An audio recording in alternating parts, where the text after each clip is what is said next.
Hello students, welcome to our channel study mate. तो आज हम चैप्टर मैट्रिसेस के बारे में सीखेंगे और इस चैप्टर से रिलेटेड सारे कॉन्सेप्ट क्लियर करेंगे। और आपको मैं ये बताना चाहता हूँ कि ये बहुत ही इजी चैप्टर है और आप ये चैप्टर से इजीली मार्क्स ऑब्टेन कर सकते हो बोर्ड एग्जाम में। और ये 11th 12th साइंस कॉमर्स दोनों को है। तो चलो स्टूडेंट, हम इंट्रोडक्शन ऑफ मैट्रिसेस स्टार्ट करते हैं। फर्स्ट ऑफ ऑल हम डेफिनेशन देख लेते हैं। A rectangular arrangement of mn numbers in m rows and n columns and enclosed within a bracket is called a matrix. We denote matrices by a capital letter as A, B, C, etc. तो ये definition हमें क्या कह रहा है कि जो matrix होता है वो क्या होता है, rectangular arrangement of mn numbers होता है। तो आप यहाँ पे देख सकते हैं ये क्या है, rectangular arrangement of mn numbers है, ठीक है। और इस मैट्रिक्स में m रोज होते हैं और n कॉलम्स होते हैं। रोज क्या होता है, रोज जो हॉरिजॉन्टल है ना उसको हम रो कहते हैं और जो वर्टिकल है रहता है उसको हम कॉलम कहते हैं। जैसे मैं आपको एग्जांपल में बता दूं, ये क्या है, ये है हॉरिजॉन्टल, ये क्या हो गया, रो 1 हो गया, ये हो गया रो 2 और ये हो गया रो 3। और इसमें कॉलम क्या होता है, कॉलम ये होता है, ये this is column 1, this is column 2 and this is column 3। तो डेफिनेशन के अकॉर्डिंग मैट्रिक्स क्या होता है, ये होता है rectangular arrangement of m n numbers. इसमें m रोज होते हैं और n कॉलम्स होते हैं। और किसी भी मैट्रिक्स को किसे डिनोट किया जाता है, किसी भी कैपिटल लेटर से डिनोट किया जाता है। जैसे आप यहाँ पे ए देख सकते हैं, कैपिटल ए से डिनोट किया गया था। आप इसको कैपिटल बी से भी डिनोट कर सकते हो और कैपिटल सी भी डिनोट कर सकते हो। तो चलिए स्टूडेंट्स, अब हम टाइप्स ऑफ मैट्रिसेस देख लेते हैं कि कितने टाइप्स के मैट्रिसेस होते हैं। तो फर्स्ट यहाँ पे क्या है, स्क्वायर मैट्रिक्स। अब स्क्वायर मैट्रिक्स का डेफिनेशन पढ़ लेते हैं पहले। A matrix in which number of rows are equal to the number of column is called a square matrix. Square matrix क्या कहता है कि कोई भी मैट्रिक्स में अगर जितने नंबर ऑफ रोज हैं वो बराबर है नंबर ऑफ कॉलम के, तो उसको क्या कहेंगे, स्क्वायर मैट्रिक्स। जैसे आप एग्जांपल देख लो, तो इसमें कितने कॉलम है और कितने रो है। तो ये देखिए, यहाँ ये हो गया रो 1, ये हो गया रो 2, ये हो गया रो 3। तो नंबर ऑफ रोज कितने यहाँ पे, 3 है। अब नंबर ऑफ कॉलम देख लेते हैं। अब आप यहाँ पे देख लीजिए, this is column 1, this is column 2 and this is column 3। अब यहाँ पे कॉलम कितने हैं, कॉलम भी 3 है। तो ये क्या कहेगा, ये कहलाएगा स्क्वायर मैट्रिसेस, क्योंकि यहाँ पे number of rows is equal to number of column. देखते हैं हम डायगोनल मैट्रिक्स। डायगोनल मैट्रिक्स क्या होता है, square matrix A is equal to aij n into n is called a diagonal matrix if each of its non diagonal element is 0। तो इसे हम example के थ्रू देखेंगे तो आपको समझ जाएगा। फर्स्ट ऑफ ऑल मैं आपको बता दूं कि डायगोनल होता क्या है, एक मैट्रिक्स में कि डायगोनल होता क्या है। समझो, ये देखिए आप यहाँ पे आप देख सकते हैं, ये एक है मैट्रिक्स।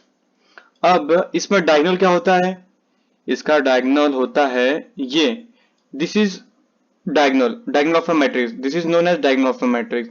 तो आप यहाँ पे देख सकते हैं कि डायगोनल को छोड़ के सारे एलिमेंट 0 है, तो इसको क्या कहेंगे, इसे कहेंगे डायगोनल मैट्रिक्स। जिस मैट्रिक्स में डायगोनल को छोड़ के उसके बाकी सारी एलिमेंट 0 होते हैं उसे हम कहते हैं डायगोनल मैट्रिक्स। तो चलिए अब देख लेते हैं कि आइडेंटिटी मैट्रिक्स होता क्या है। अ diagonal matrix whose diagonal elements are equal to 1 is called identity matrix and denoted by in। तो एग्जांपल देखिए, मैं आपको एग्जांपल तो समझा तो आपको अच्छे से समझ जाएगा। अब डेफिनेशन क्या कह रहा है कि जो मैट्रिक्स है उसका जो डायगोनल है, डायगोनल के सारे एलिमेंट्स किसके इक्वल होने चाहिए, 1 के इक्वल होने चाहिए। फर्स्ट ऑफ ऑल मैट्रिक्स का एक डायगोनल क्या होता है, जो मैं आपको स्क्रीन पे मार्क करता हूँ उसको हम कहते हैं diagonal, this is known as diagonal. अब आप यहाँ पे देख सकते हैं कि डायगोनल के सारे एलिमेंट क्या है, 1 के बराबर है, तो इसको हम क्या कहेंगे, आइडेंटिटी मैट्रिक्स कहेंगे। देखते हैं कि अपर ट्रायंगुलर मैट्रिक्स क्या होता है। A square matrix is said to be upper triangular matrix if aij is equal to 0 if I is greater than j। इसको मैं आपको इसको एग्जांपल के थ्रू समझाता हूं। तो आप यहाँ पे देख सकते हैं, यहाँ पे कहा गया upper triangular matrix. Upper triangular matrix का मतलब होता है कि डायगोनल के सारे नीचे जो एलिमेंट है वो 0 होने चाहिए। जैसे आप यहाँ पे देखते हैं, ये है डायगोनल। अब डायगोनल के सारे नीचे वाले एलिमेंट्स क्या है, 0 है। देखो आप डायगोनल के सारे एलिमेंट 0, देखो ये है ना, ये 0 है ना। तो अपर ट्रायंगुलर मैट्रिसेस क्या होता है कि डायगोनल के जो सारे नीचे वाले एलिमेंट 0 होने चाहिए, तो उसको हम क्या कहेंगे, अपर ट्रायंगुलर मैट्रिक्स। जैसे आप यहाँ पे देख सकते हो कि अपर ट्रायंगल भी बन रहा है, देखिए ये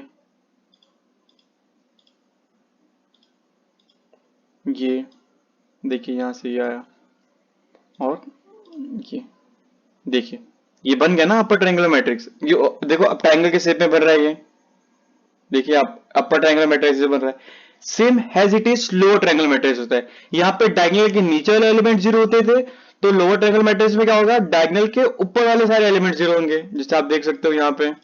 देखिए ये है डायगोनल, और इसके डायगोनल के ऊपर वाले सारे एलिमेंट्स क्या है, इक्वल टू जीरो है।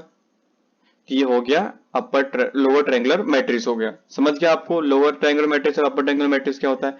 अब देखते हैं सिमेट्रिक मैट्रिसेस क्या होता है। और square matrix A is equal to A I J N into N is said to be symmetric if A I J is equal to A J I for all I and J. अब definition के through आपको इतना नहीं समझा रहेगा कि symmetric matrices क्या होता है, तो हम एग्जाम्पल के थ्रू समझते हैं। अब सिमेट्रिक मैट्रिक्स होता क्या है, तो यहाँ के जो सिमेट्रिक मैट्रिक्स होता है कि उसका किसी भी मैट्रिक्स का जो फर्स्ट रो है उसकी जो एलिमेंट है ना वो किसके इक्वल होंगे, फर्स्ट कॉलम के एलिमेंट के इक्वल होंगे। जैसे आप यहां पे देख सकते हैं ये क्या है, दिस इज रो वन, और ये क्या है, कॉलम वन। अब मैंने क्या बोला कि कॉलम वन और रो वन के एलिमेंट्स क्या होंगे, सेम होंगे। देखो 8 तो सेम है एज इट इज। अब देखो 2 -2 है यहाँ पे, तो यहाँ पे भी -2 है, एंड दिस इज 7 और यहाँ पे भी 7 है, तो रो वन और कॉलम वन के एलिमेंट सेम है ना। अब आप यहाँ पे सेकंड एग्जांपल भी देख ले, सेकंड रो और सेकंड कॉलम भी देख लेते हैं। देखिए सेकंड रो का first element, this is second column and this is second row. अब आप देख सकते हो यहाँ पे -2 -2 3, तो एक जो -9 वो कॉमन एलिमेंट है तो वो सेम ही होगा। अब यहाँ पे देख सकते हैं दिस इज 3 और दिस इज 3, तो ये होता है सिमेट्रिक मैट्रिसेस। अब देखते हैं हम स्क्यू सिमेट्रिक मैट्रिसेस क्या होता है। स्क्यू सिमेट्रिक मैट्रिसेस क्या होता है, अ square matrix A is equal to aij n into n is said to be skew symmetric if aij is equal to minus of aji for all ij। अब जैसे हम skew symmetric matrix में क्या देखे थे, जो रो के एलिमेंट होते हैं वो किसके बराबर सेम होते हैं, कॉलम के। रो वन का एलिमेंट किसके बराबर होगा, कॉलम वन के एलिमेंट। लेकिन यहाँ पे वही कॉन्सेप्ट है, बट एलिमेंट का जो साइन है वो डिफरेंट हो जाता है। जैसे यहाँ पे देख सकते दिस इज कॉलम वन और दिस इज रो वन। ए तो 8 क्या है, कॉमन एलिमेंट है, तो वो तो ऐसे ही रहेगा। अब यहाँ पे आप देख सकते हैं this is -2 and this is +2, this is +7 and this is -7, तो ये हो गया स्क्यू सिमेट्रिक मैट्रिक्स, जिसके एलिमेंट तो सेम है लेकिन एलिमेंट के साइन क्या होता है, अपोजिट्स होते हैं। अब जीरो मैट्रिक्स देख लेते हैं।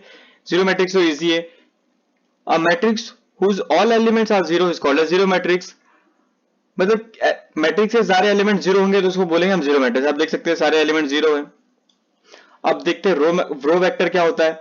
अ matrix consist a single row is called as a row vector और अ रो मैट्रिक्स। यहाँ पे आप देख सकते हैं ए में क्या है, सिर्फ सिंगल रो है, तो this is known as row vector. अब कॉलम वेक्टर क्या होता है, a matrix consist a single column is called a column vector और a column matrix। जैसा आप देख सकते हैं यहाँ पे सिर्फ एक कॉलम ही है, ये मैट्रिक्स कॉलम ही है, इसलिए हम उसको। तो चलिए स्टूडेंट्स आज के लेक्चर के लिए बस इतना ही। अब नेक्स्ट लेक्चर में इसके और भी सारे कॉन्सेप्ट देखेंगे। Thank you for watching. अगर आपको जरा सा भी कुछ समझा हो तो प्लीज लाइक कर दीजिए, सब्सक्राइब कर दीजिए। Thank you.